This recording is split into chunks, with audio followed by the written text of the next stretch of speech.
All right, ladies and gentlemen, welcome back to Poker Distilled. We had a little hiatus there for a couple of weeks because IRL, that's what the kids are calling it, Yeah. when things out with the virtual domain interfere with you and drag you away from your computer. God forbid. Today's episode starts with a shout out to Arthur, whom you stacked straight over straight, Melissa. So Yeah. our condolences, Arthur. But all he wanted in return was a little pillow on Poker Distilled. So hi, how's it going, mate?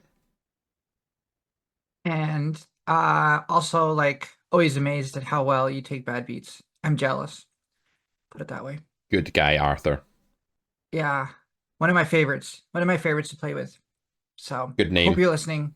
Yeah. Good name as well. Has definite either just been born or very, very old vibes, I think, Arthur. It's Not a many great name. people. I like the name Arthur a lot. It's not one of those names you hear a lot. Those are cool. Those are always like the really good names in my opinion. Like there's definitely like the most popular names in every couple of years. They like have like a handful of names that are really popular, and then they have the ones that are at the bottom of the list. And Mhm. I like those ones that are at the bottom. I don't have any children, but Well, if I did, I would probably name him or her a name that is not common, I if I think. had a girl, I would Personally. call her Arthur. Yeah. What we're seeing now is like all the names from many, many generations ago are like coming back around. So I'm pretty sure Arthur is Yeah, actually in vogue again now, like starting to come back in. yeah, yeah. All right. So today, I'm waiting for Cornelius to come back. That's I know a guy called Cornelius in our bridge club. Oh, do you? I don't Okay. know anyone under How the old age is he? of. He must be like. God, I hope he doesn't listen to this. Surely he doesn't listen to this. Cornelius, if you're listening, please don't take this guess to heart. I'm gonna guess 63. That's so specific. Wow. That's Well, got to put a yeah. number to it, right? Not like 23 though. Not like it is. Not like young. If he's 23, I think he's been like working in the coal mines his entire life, like double shifts or something. Double shifts. Like 2 hours sleep, 22 hours coal mining. Some people, yeah, that would be bad. That'd be bad. Mm-hmm.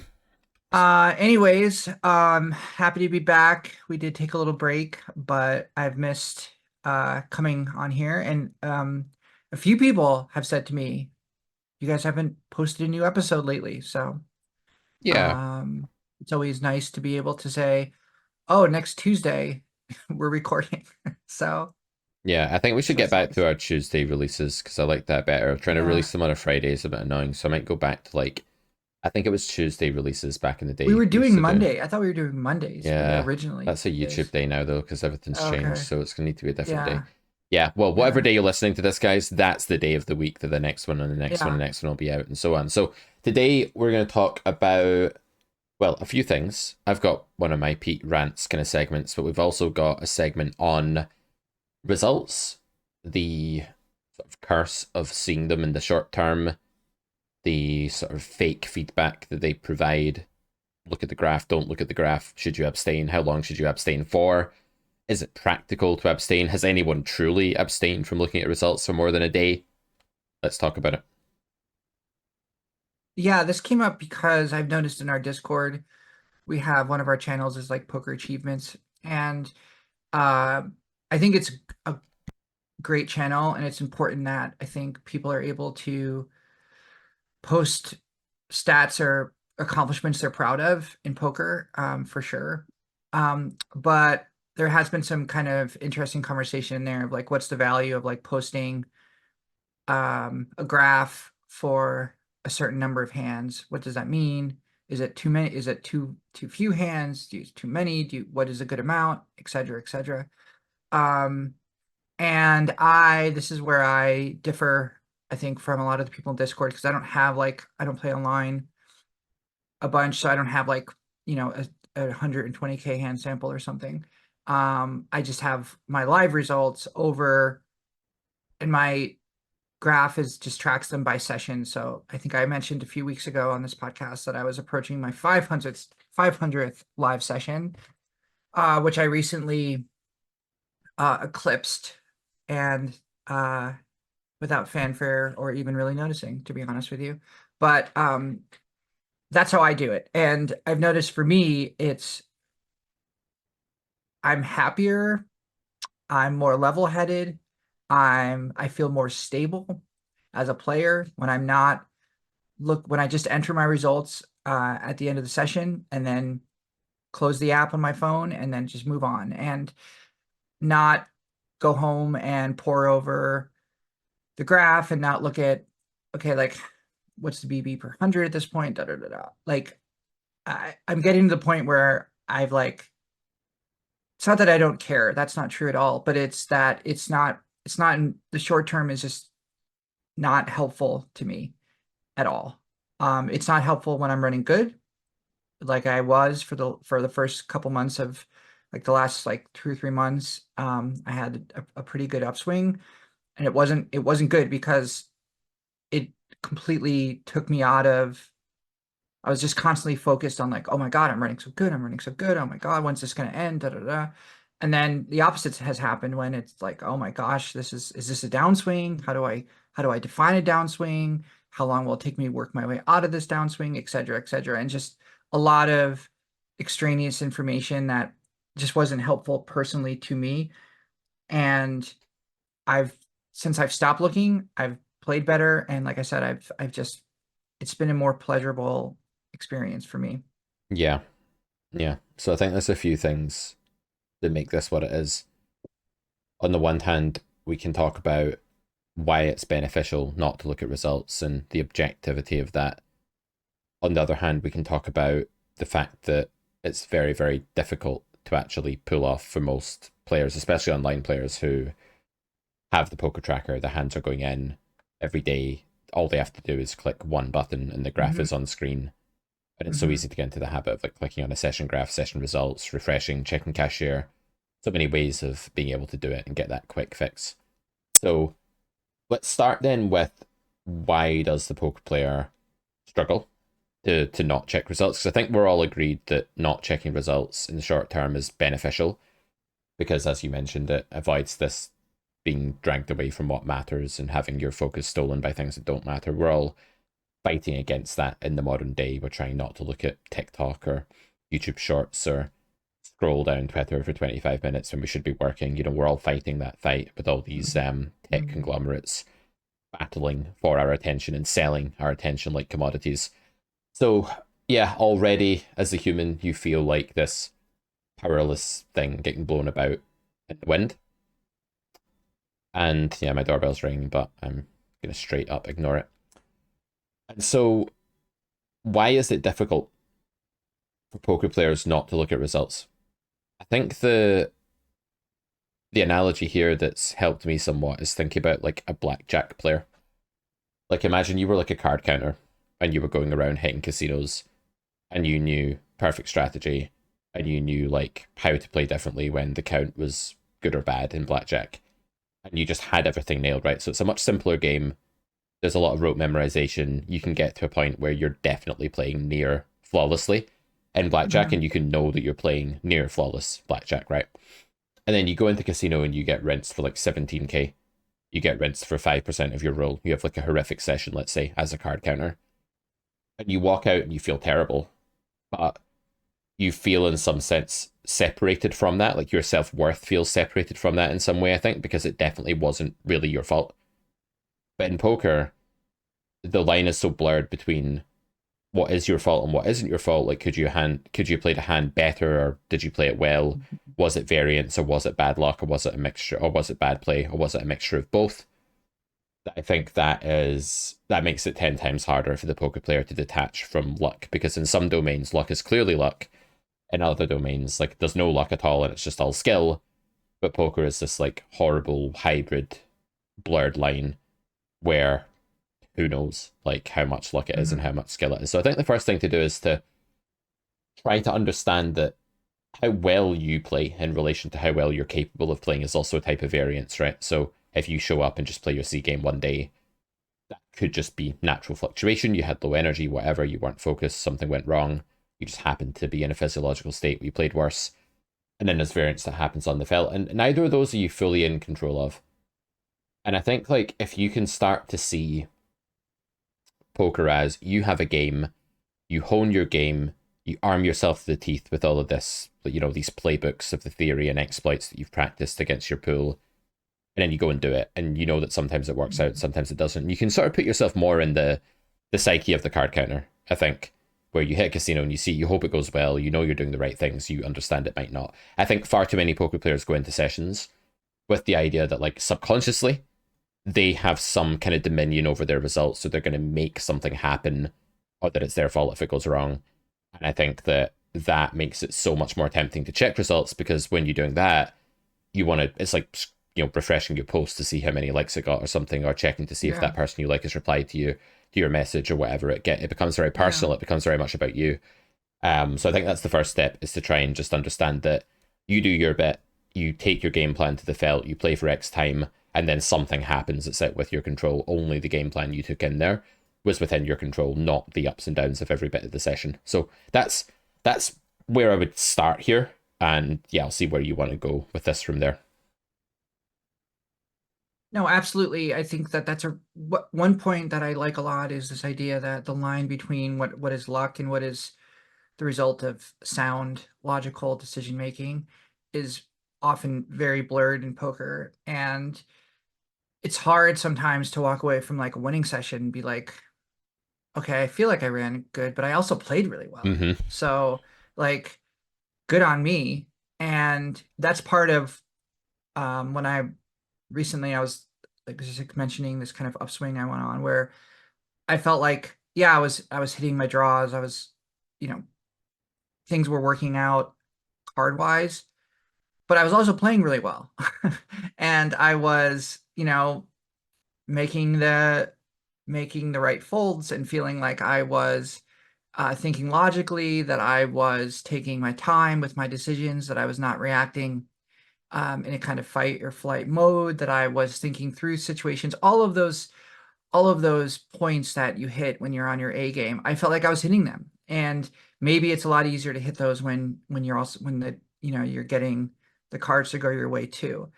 And on the flip side, I've been in downswings, and I think I've talked to you about this before, where the question becomes, is it bad luck or am I just playing terrible? And often it's a combination of both, but that doesn't help you because how much of each is it? Is it 50-50? Is it 60-40, etc.?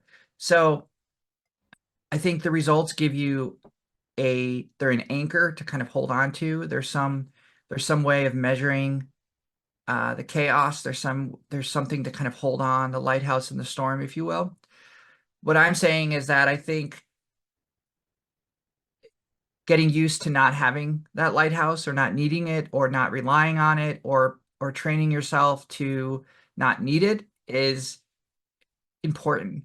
And it's important because it starts to divorce you from the kind of short-term the short-term itis of poker. And I think that everyone talks about being able to like play it, play for the long term, understand EV, all of that. But the reality of it is that poker's really hard and it's emotionally taxing, and it can be very difficult when you spend a lot of time doing it and you don't walk away with the results that you wanted. And it's also very difficult to think through situations where, I could have done this and I did that, or I could have made this decision and I didn't. And I think there's other ways to stabilize yourself going through your session afterwards with a solver, thinking through, okay, like what was my approach here versus, what would be in theory, if I wanted to exploit or deviate, was I doing it for the right reasons? That's a really important one. I think you can do that without a graph. You can think, oh, okay, well, I deviated here. Why? Well, did I deviate because I was tilted? Did I deviate because I was afraid of seeing the next card?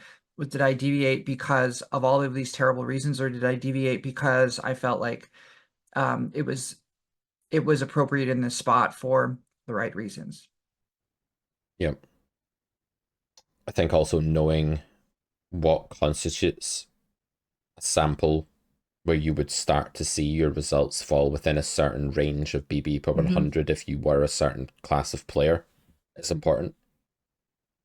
So if you know, if you're playing like online high stakes six max. Let's say you're playing like 5-10 on GG or something, and Hmm. you're playing against some really tough regs a lot of the time, and there's maybe some spots in the pool, but you don't expect to have more than like a 2 BB per 100 win rate, but you're playing for a lot of money, so that's enough to achieve something. It could take you could have like 300k hands that are totally different in results to the next 300k hands. Hmm. And I don't think you'll Hmm. mind me saying this, but a friend of mine, Bennett Badbeat, guy with a YouTube channel, he has a series called Road Yeah. Back to High Stakes. You're familiar, yeah? Yep. So Yep. Love it. I love it. back in the day, he had his graphs all public on 2+2 and stuff like that. And his high stakes reg he was winning for many, Yeah. many years, but the difference in results between stretches of two or three or 400,000 hands, like one stretch being break even, one being slightly winning, one being absolutely crushing. If he'd only played the slightly crushing one, he could post a graph and be like, I'm like the Yeah. best poker player ever. I won at 6 big blinds per 100 in a really tough game for 400k. And then the next one's break even. It's like, well, this guy's nothing special. Okay, he can survive at Yeah. high stakes, very good, but he's not anything Yeah. special. If you isolate 100k of that graph, it could just be losing, it could be winning, it could be all over the place. So it's what we call a really high standard deviation game, right? Where Hmm. and GTO is a very, very high standard deviation game. If you get the six solver paradigm, you set up six solvers to play against each other.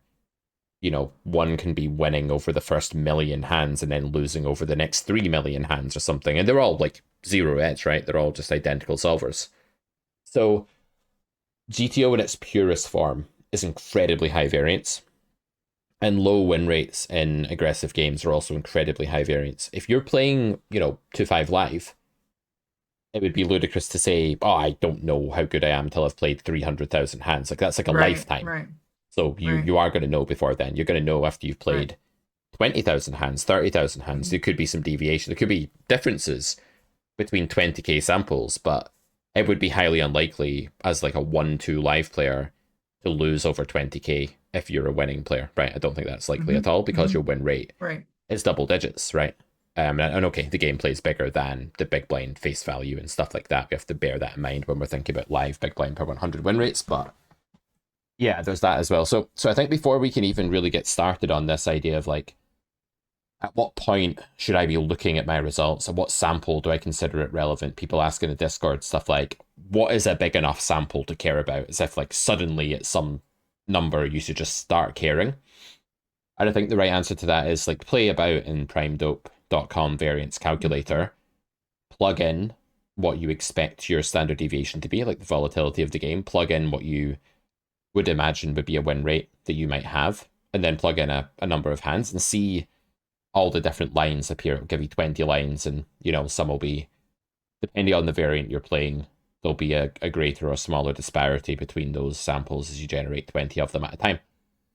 So to take this full circle, then, what should a poker player's approach be to checking results? So the answer is it very much depends on the game that they're playing.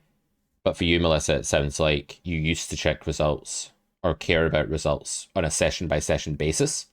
Hmm. What was that like? What did that do? Like, how did that mess you up or, hold you back in poker? And what are you Yeah. doing today then that's different? And why is that good? I think it held me back because it sucks you into uh short-term thinking. It sucks you into a kind of you constantly want to be making a narrative out of your poker life. So it's like it's moving in one direction or it's moving the other direction or it's stuck or something like that. And poker is not it's not a narrative. It just doesn't work that way. And so what it did is falsely it allowed me to kind of falsely impose order on something didn't uh that wasn't orderly, if you will. And so therefore I relied on it as like, oh, I can feel good if the graph is going in this direction, and I can feel poorly, or I can think differently if the graph's going in the other direction. And and I think that caused me to it caused me to frame my current play in a certain way. So like it was a bad session. I may have played well, but it was a bad session. and I may have played poorly, but it was a good session because the graph's going up, et cetera, et cetera. And so now what I do is I don't look at it. Um, I not session by session certainly, but like maybe like once every 3 weeks. Knowing that I'm playing 5 or 6 sessions a week, on average.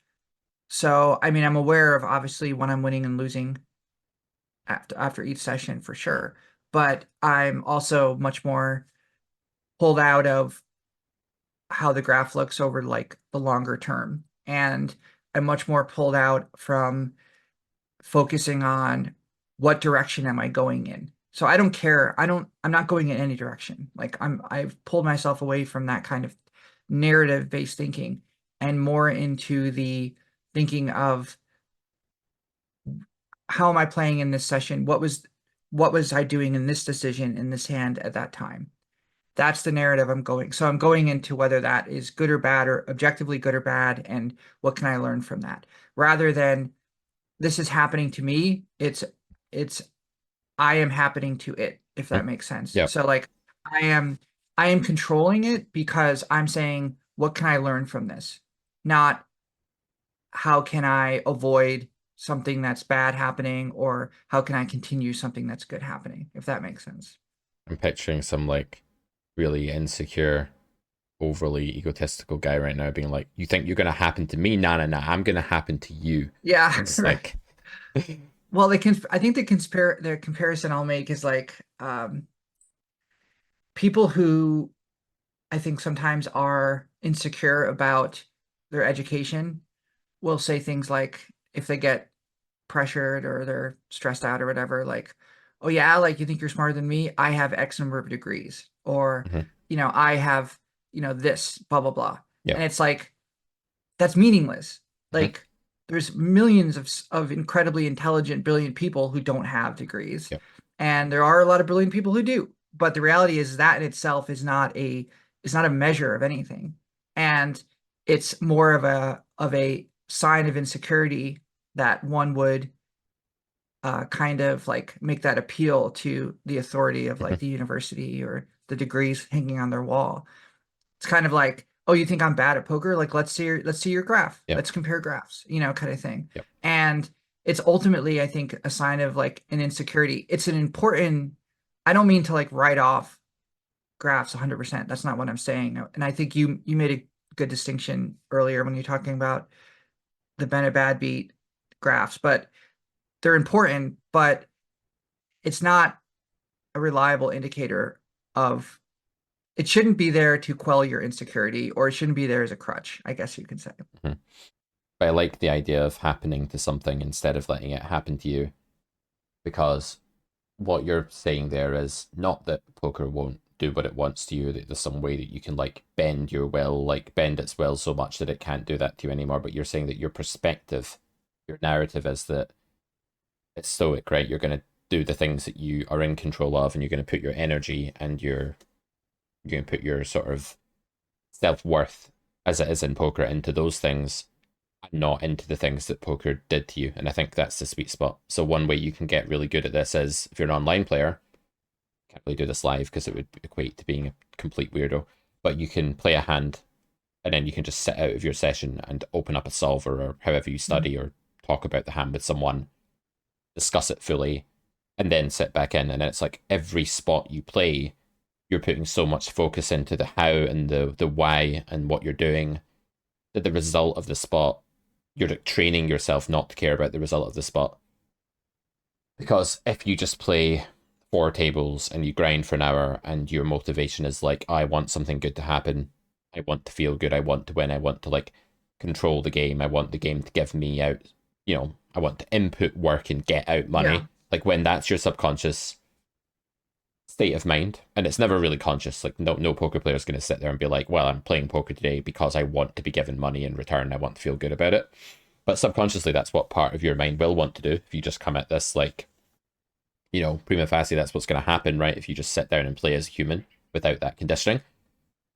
So start analyzing all the important spots you play for a while. Like do it for like 20 minutes a day for a month, And that will condition you to be extremely process oriented and to be happening to the game. I'm Mm-hmm. happening to poker. I like it. Maybe that's the Yeah, title of this. I like the idea of a yeah, human happening to things like some sort of yeah. like, force of nature. And it's just like not not being a victim of the game. Right. Like don't allow yourself to be a victim of variance. But I mean, if you look at it like everything is a learning opportunity, everything is a way, like no matter what happens to me, it's going to be a benefit to me. So my internal graph, which is not a matter of dollars and cents or pounds and whatever you guys have, Farthings and rubles. yeah, Yeah. halfpennies. Um, it's not a matter of that. It's a matter of God, maybe this sounds corny, but it's like my graph's going up internally. Like it's fine. I'm doing that's terrible. Well, my graph on the inside is going up. So there, sticks and stones, man. Yeah, it's like that kid in school that was like. It reminds me of this Yeah. kid I went to school with that was like very much like that. He'd be like, "Well, in inside, I know I'm great, so I don't care that you're all bullying me because I lie about everything." Type person. It was like Yeah, really kind yeah. of a shame. Um, No, but I mean just like a way of approaching it like the it's really this is really difficult to do and I'm talking in this like at a uh I don't know. Maybe this is like a mentality that I'm envious of, but the idea of saying there's always something to learn in every session, there's always something to learn in every hand, and no matter what happens to me in win or lose, I'm learning from that, and that's improving. That's improving me yeah. and making me a better player. And frankly, that is how I think. And it's Hmm. not always easy, and there's certainly times when I'm not able to do it because the emotion of losing is still so raw. Yeah. But I walk away from it and eventually it's been a benefit to me. Yeah. I mean, been talking about how I've been playing bigger lately, and I've kind of now that I'm playing bigger and kind of moved up in stakes, like the swings are bigger, and I dealing with that is new for me because I had a kind of in my mind, I kind of had like a range of like I'm comfortable losing this many buy-ins, et cetera, et cetera. But those buy-ins translated to X amount of dollars. Whereas now it's the same amount of buy-ins that I'm comfortable losing, but they're translating to more Hmm. dollars. And so it's a adjustment that it has it's been difficult, but it's also been great because the more I play, the more I get more conditioned to it, and the more I'm able to kind of work through it, and that's been really cool, and I'm proud of myself for what it's worth for doing it, and my internal graph continues to rise. Hmm. Yeah. I like that. There's an EV graph that's not the all-in EV line, but it's like how good your game actually is when applied to the Right. game you're playing in, and that graph is Yeah. just like it's a flatlining amount of EV, right? Like the Yeah. amount you win in a year Yeah. in that graph is just like you can calculate it almost like the blackjack card Right. counting team can roughly calculate their EV when they go on like a trip. I've been watching this guy that like makes card counting videos. And I was it's like wondering, like something's hilarious. Yeah, going. this analogy. It's not that I've become a blackjack player, although I do like the odd fun session of blackjack. But I've been watching this video series on YouTube, and it's all about like how long they can play for before the house throws them out, and that Yeah. tells them not Yeah. to play blackjack anymore, etc. And it's like this like really fascinating dynamic. But So does he have like hidden cameras or oh something? yeah, he has hidden cameras and he like films the Okay. interactions with the pit Yeah. bosses and stuff. But the point here is that they actually calculate their EV, so they're like, well, playing this spread of bets in these types of game with this system of signaling each other to the table, etc., we're projected to make $180 an hour in EV. We know this because we've worked it out. The game is simple enough that we can calculate that.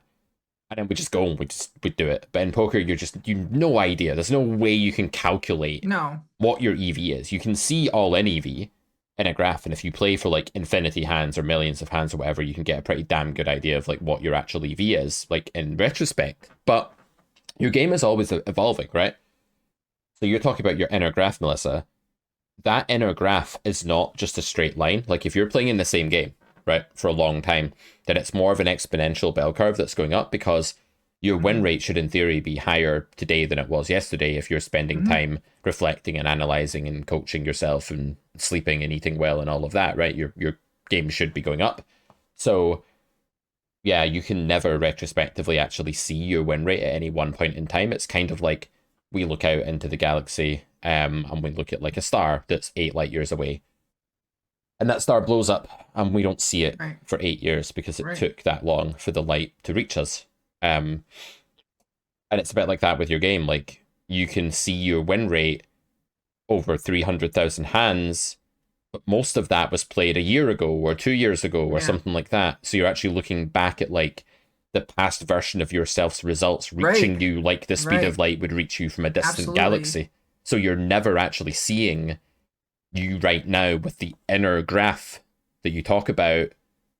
You're never seeing the results of that because you can only That ever play with is, that one inner yeah. graph for one session or one Yeah. second, depending how That's deep you want such to a good get. point. That's such a good point. And like, I mean, I look at like where I was at a year ago, and it's just night and day. Like Mm-hmm. I was just night and day. And that's like I'm just objectively better than I was a year ago. And even 6 months ago.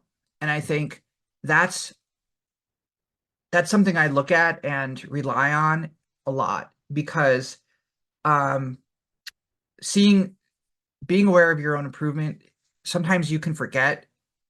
It's easy to forget and get caught up, especially because you're constantly on that kind of bleeding edge of like getting better, getting, learning more, getting more tools, all of these things. And poker is constantly advancing. It's just like constantly pushing forward. It's never stagnant. That's what makes it such a fascinating game, is that it's always pushing forward. And when you're on the edge of that and you're trying to kind of keep pace with it, it's so easy to say, well, where was I 6 months ago? Where was I 3 months ago? Maybe where was I 2 weeks ago or even yesterday? Mm-hmm. And that's that is a really cool comparison to make and really helpful, at least for me. And progress can be very sudden at times, and then it can be Mhm. negative at other times or stagnant at other Mhm. times. So you can play for a year, have the same leaps for like 8 months of that year, then suddenly something clicks one day and you start playing way better. Then you stagnate again. Then you learn a new concept and you start playing worse again. And then that clicks into Yeah. place and you're playing even better than before.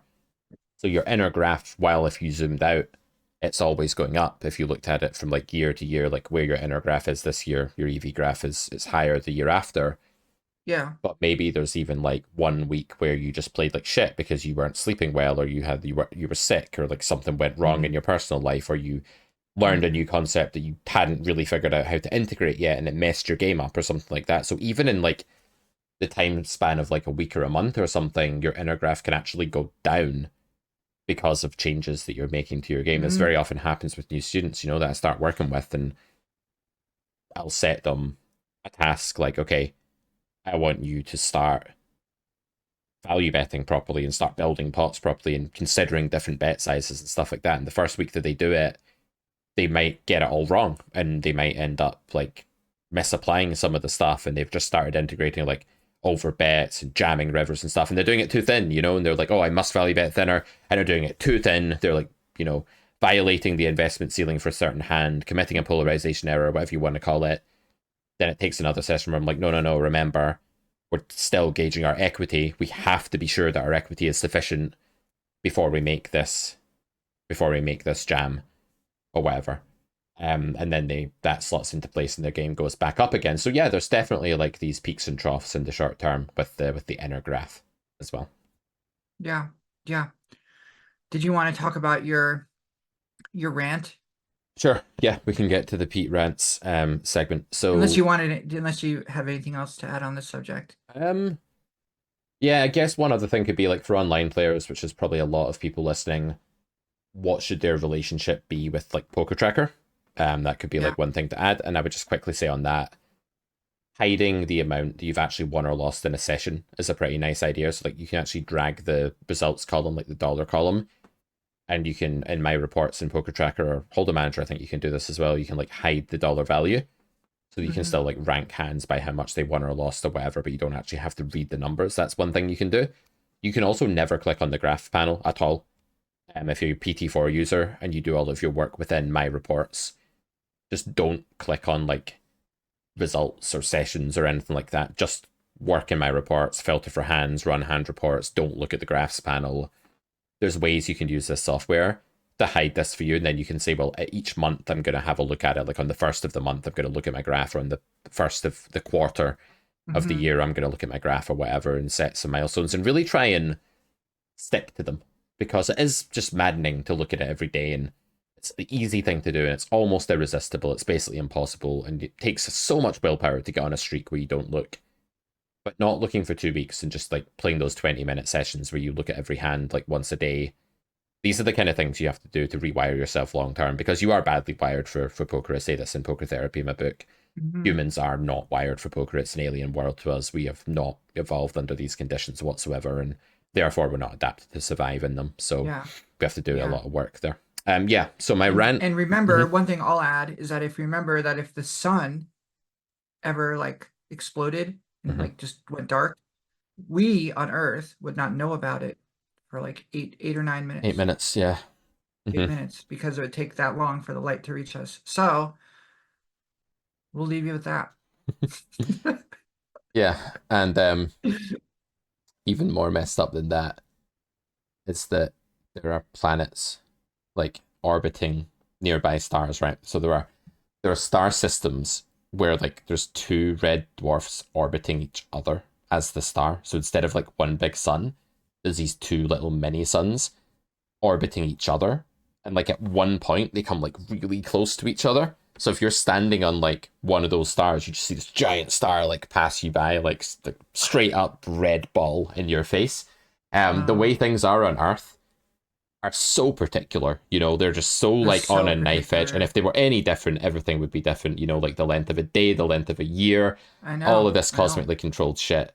So just remember that you're here by this absolute fucking miracle, and we don't even know how rare it is. We know it's pretty damn rare, like as solar systems go, Absolutely. but And just think about how many things have to go perfectly right in your body at any moment just for you to continue to live.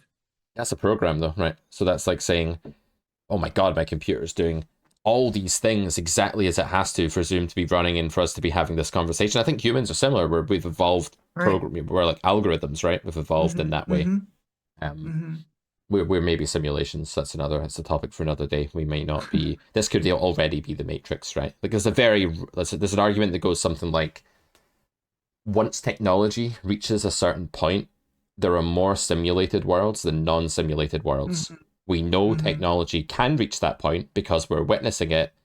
Therefore, our world is more likely a simulated one than a non-simulated one. Mm-hmm. And there's various objections to this, and we can talk about simulation hypothesis, but man, it's wild. At the end of the day, we don't even know what we are. This got really deep and philosophical very quickly, but what I'm saying is we need to have a special, like, existential philosophical episode where we discuss like part poker and Right. part philosophy, because there's a load of topics I'd love to discuss I on I this always, podcast. yeah, absolutely. And I always look at it like we look at the universe and like you said, like the planets, this red dwarf and all of that as like something that's like separate from us.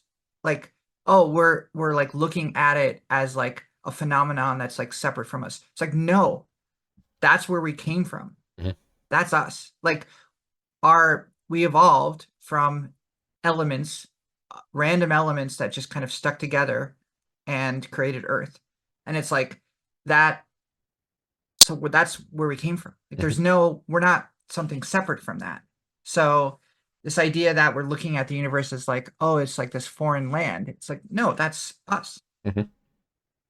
We're looking back in space, we're also looking back in time. We're seeing the very beginning as we look at the very far edges. You Yes, can still see it. I mean, I think this is right. Can't you still see, they can still see like light from the Big Bang or they something like they that, where it's can like it's they can only see so far. So there's this thing called the cosmic radio microwave background. I think it's called something like cosmic microwave background, something like that. mm, And it's basically where a collection of stuff of some sort blocks us from seeing any further back. But that's pretty early on that was formed, right? So they know from physics that was formed like fairly near the Big Bang, and mm, therefore we're looking back like most of the way in time towards the Big Bang. I Yeah. don't think we're not seeing Yeah. the actual Big Bang itself, but we are seeing like something pretty And close. what It's was this will turn into like this is going to turn into like the Joe Rogan podcast. But what was before the Big Bang? That's the question. Mhm. That's what's really crazy. Well, Like they're some physicists say that something can easily this come is like from a nothing. soup, That's like the physics just yeah, yeah, that's the primordial soup or whatever. Like soup the of like yeah, or some people say now you can just have nothing and then you just have something and it's like the quantum physics is fucking weird, yeah, man. It's like stuff can come from nothing at the quantum level, and stuff is like both there and not there at the quantum level until it's like observed by something. So I don't understand quantum physics at all. I am totally like ignorant to it, hmm but it hmm just it's so mind-boggling because if quantum physics is right, reality is so different on a quantum level than anything we can yeah, understand intuitively, and it's just crazy. Like we understand causation. This is gonna be a good segue, hopefully, back to poker, guys. Keep listening. If you're listening in your car, don't turn over. We're getting back to poker, you nerds. So causation, right? This idea that like by virtue of the fact that some independent seeming observer is looking at it, it now jumps into one state or another. But there's a particle and an antiparticle both there, and one is obliterated upon the this thing being observed, right? I think something like that is the quantum hmm mechanics. It's like so causally alien. But we play poker in a logical realm, and we live in like, when I lift up this mobile phone, I know that it's going to be here and I'm going to feel it in my hand when I lift it up. So the physics on that level, there's nothing counterintuitive to us about that because that's the very physics that we've had to interact with to be here, right? So whatever is evolutionarily necessary for survival is going to be the level at whichever level of stuff functioning is the necessary one for an organism's survival, that's the level of specificity that that organism is going to be able to understand, right? So you could say that hmm we've never needed to understand things at the quantum level, therefore we don't bother with that as a species, as an organism. There's no gain from us like being naturally good at that. So of course it's going to seem kind of alien. But back to the logical domain, poker is a logical thing, right? And rationality is something that we have had to master in order to get to where we are. So we are naturally good at it. So when I say something like, oh, your range for checking the turn as the C better of the 3-bet pot, it's actually weaker and underprotected because I know how humans are in general, and you're a human. So I think I can protection bet my pocket sevens and be jammed on less often, deny more equity, and I don't think I'll make much by checking back because I think you're under bluffing the river. And I can come up with some argument like that about why I should bet the turn with this second pair of pocket sevens when checked to, right? And all of it checks out because if my premises are right, then my conclusion is right. If you are underprotecting your checking range, folding too often to a bet, and I'm not making much from you by checking back, then I should just protection bet my hand. It's therefore higher EV than checking. So that's called causation, right? And when we're working out what the best EV line is, there are causal factors that can make one line hmm better than the other. This person is nitty, their range is capped at second pair mostly. They're going to have to call ace high, third pair, and second pair to reach the defense frequency here. Therefore, I'm going to bluff every bluff candidate and expect them to overfold. Causation. It's higher EV to bluff than to not bluff because of logic, right? hmm Now, what bothers me, and this is my segue into like the Pete rant segment, is people positing things that isn't causally relevant to one line being higher EV than another, but framing it in a way hmm where they're claiming that therefore that line is higher EV than another. For example, I heard someone say recently, I won't name any names, something to the effect of, you can't value bet the river with X hand, it's too thin, because your opponent's range contains more of the nuts than your range. hmm It's too thin for you to value bet your hand because your opponent has more nutted hands in their range than you have in theirs. No, this doesn't follow causally. It's too thin to value bet your hand if you don't have enough equity when called for value betting to be right. And usually that means you didn't start with enough equity, right? Because starting equity and equity when called are closely related in most cases.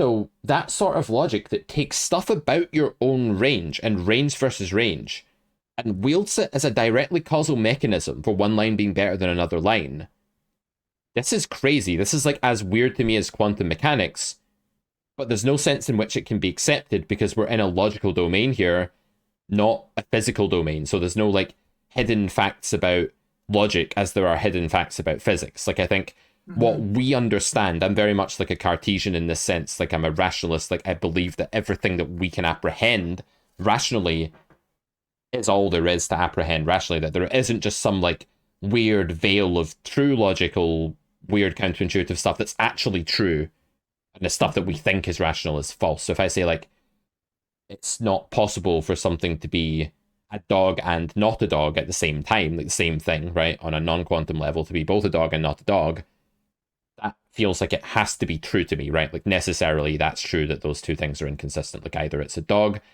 or it's not. It's not a dog and also not a dog, right? You can say it's some deformity that's somewhere in between, but that's to dodge the point here, right? Right. So going back to this in a poker sense, then we are fully equipped as humans, because this isn't quantum mechanics, it's a logical domain, to understand what leads to something being higher EV or not. And having less of the nuts in your range than your opponent has does not impact whether your hand is too thin to value bet. Your opponent having lots of nuts in their range, having a really strong range relative to your hand having low equity, that's to say, against your opponent's nut containing range, that can make your hand too thin to value bet. But if you had more nuts in your range, your hand that you couldn't value bet into your opponent's range wouldn't suddenly now become value bettable.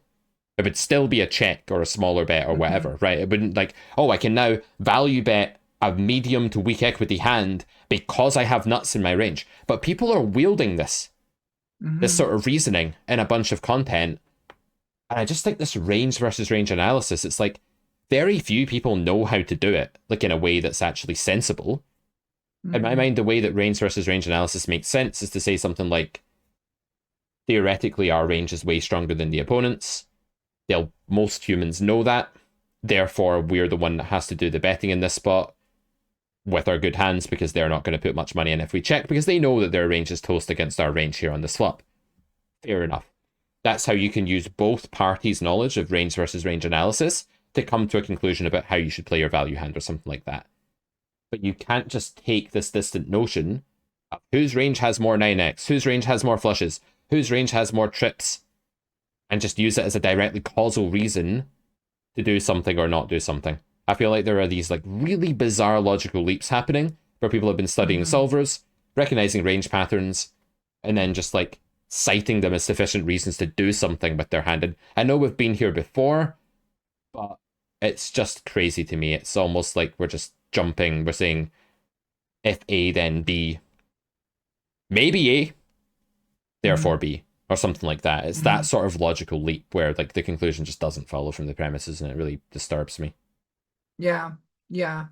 But there's a lot of things like that where people are acting on wrong information or incomplete information and using it to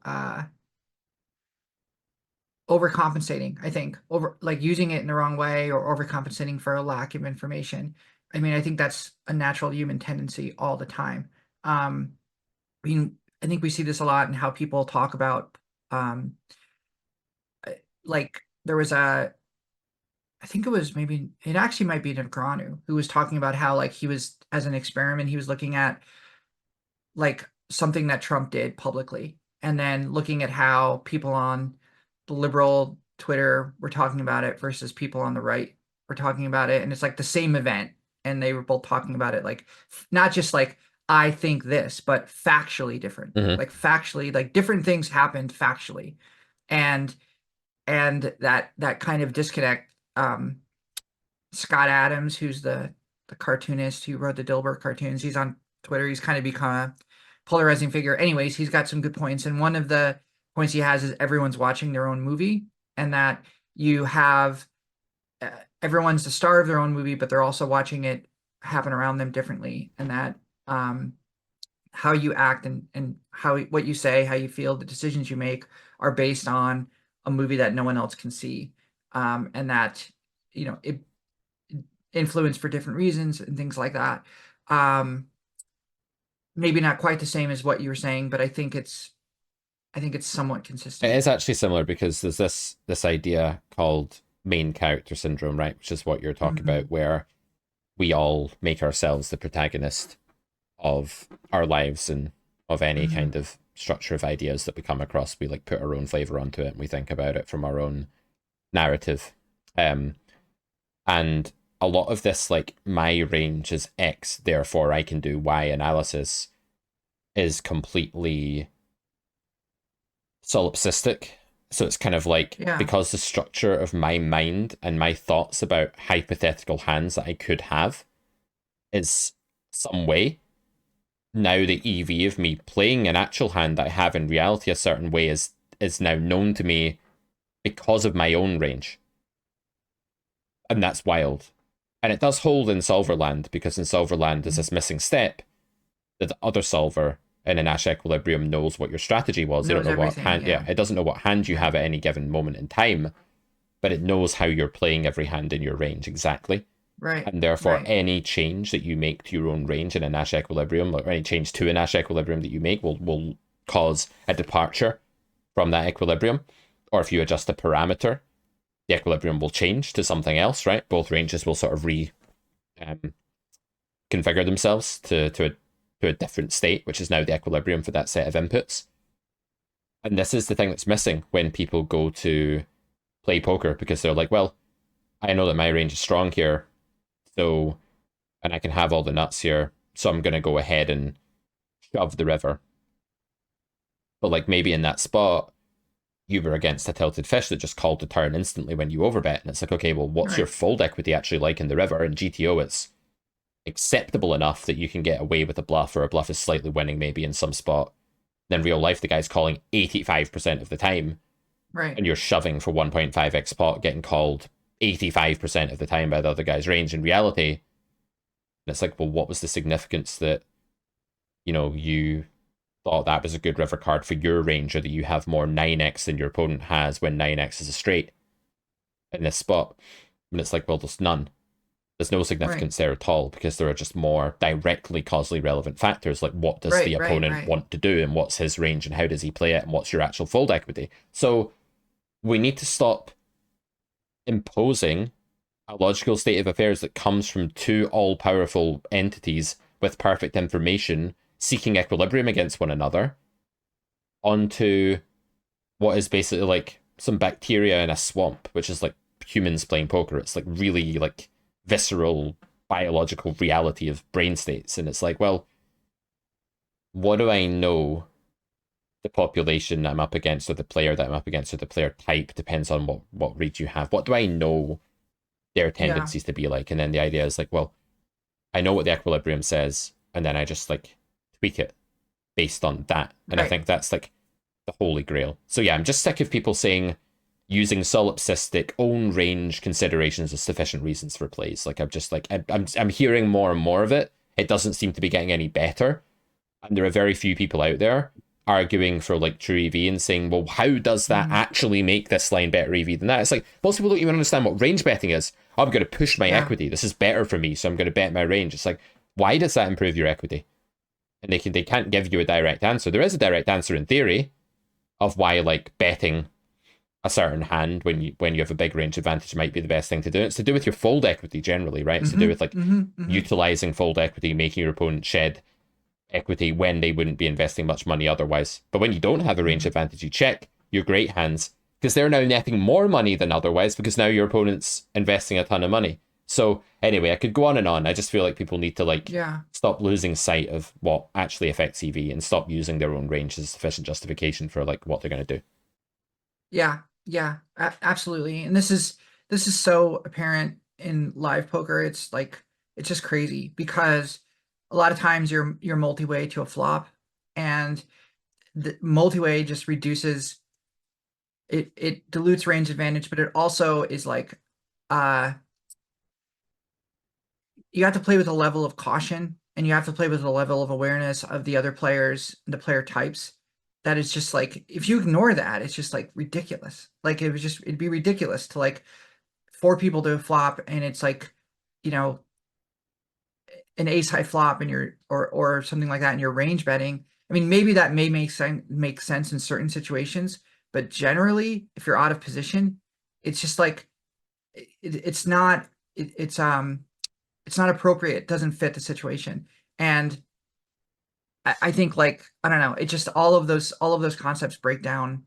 Not all of them, and I shouldn't. That's kind of extreme, but many of them break down in a live setting, or at least have to be adjusted and have to be adapted to the It's the game you're same playing. online though. I mean, it's not like Yeah, online suddenly the best thing to do is just play a certain way because of what your range is. Like yeah, that might be right in some spots, and it's better than just being completely random. It's better than like flipping a right, coin for every single of decision, course, and but it's very far away from just saying what's my opponent's range, how are they playing, and how do I maximize EV here in this spot with this hand. It's nowhere near as good as that.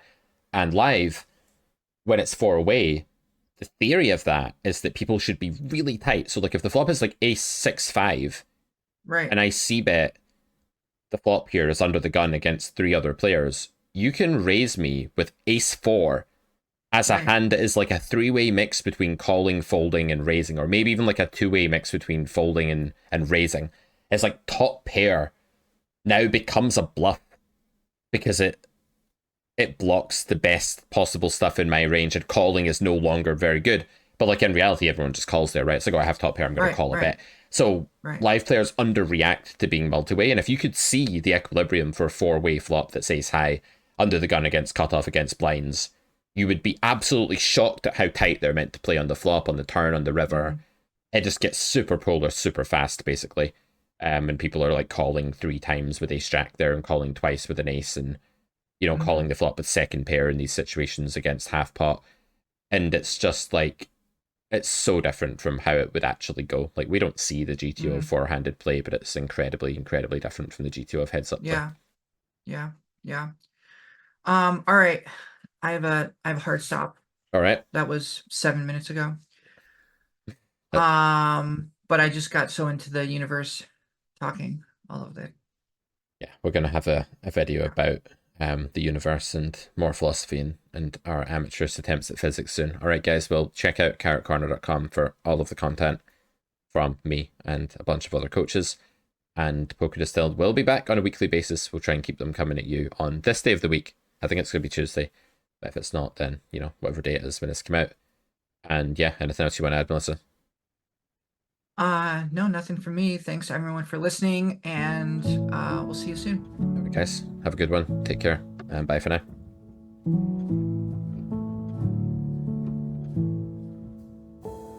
I'm hushing the dog on the chain.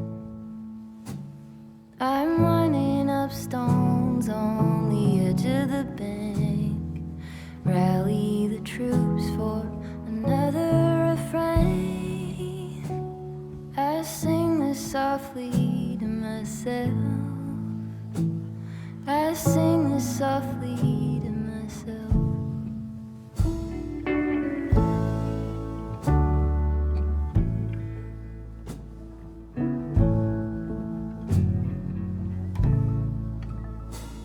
I'm buried beneath the sand. There's no way to speak or reach out my hand. Watching the paper slowly unfold. Bracing for news that I can't bear to hold. While I'm singing this song to myself, I sing this softly to myself. Tore up my jeans on the fence. This iron road I cannot bend, but my walking is lighter when I walk with a friend. I sing this softly to myself. I sing this softly to myself.